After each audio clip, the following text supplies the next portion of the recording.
क्या देश की राजनीति में अब सबसे बड़ा मुद्दा जेन ज़ी यानी कि नई पीढ़ी बन चुकी है? क्या युवाओं का गुस्सा इतना बढ़ गया है कि अब हर राजनीतिक और वैचारिक संगठन उनसे संवाद करने की कोशिश कर रहा है?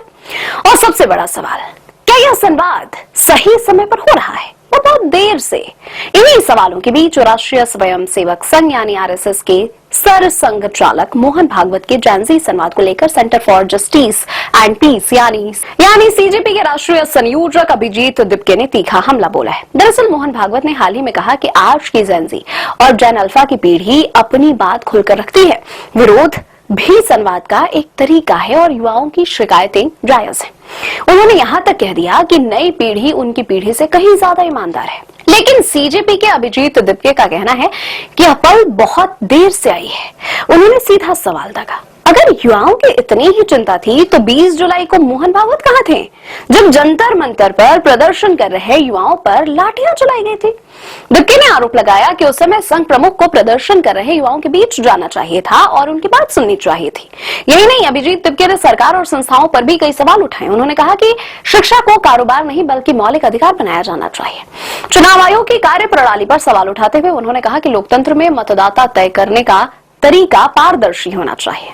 न्यायपालिका को लेकर भी उन्होंने आरोप लगाया कि आम लोगों को न्याय मिलने में देरी होती है, जबकि चर्चित मामलों में तेजी दिखाई जाती है। मीडिया पर भी निशाना साधते हुए दिपके ने कहा कि अगर मीडिया केवल सरकार का पक्ष दिखाएगा और जनता के मुद्दों को नजरअंदाज करेगा तो लोग टीवी देखना बंद कर देंगे। सरकारी कार्रवाई के सवाल पर भी उनका जवाब काफी सख्त था। दिपके ने कहा कि जंतर मंतर पर आंदोलन के दौरान प्रदर्शनकारियों ने काफी मुश्किलें झेली हैं और अब वे किसी कार्रवाई से डरने वाले नहीं है। अब इस पूरे विवाद का दूसरा पहलू भी समझिए। जंतर मंतर पर हुए विरोध प्रदर्शन के बाद केंद्र सरकार और कई सरकारी विभाग युवाओं से जुड़ने की कोशिश करते दिखाई दे रहे हैं।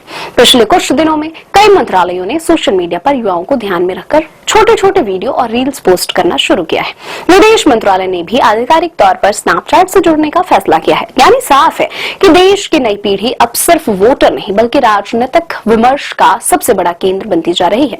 अब सवाल आपसे, क्या आपको लगता है कि युवाओं से संवाद की यह पहल सही समय पर हुई है या जैसा सीजेपी का दावा है कि यह बहुत देर से उठाया गया कदम है?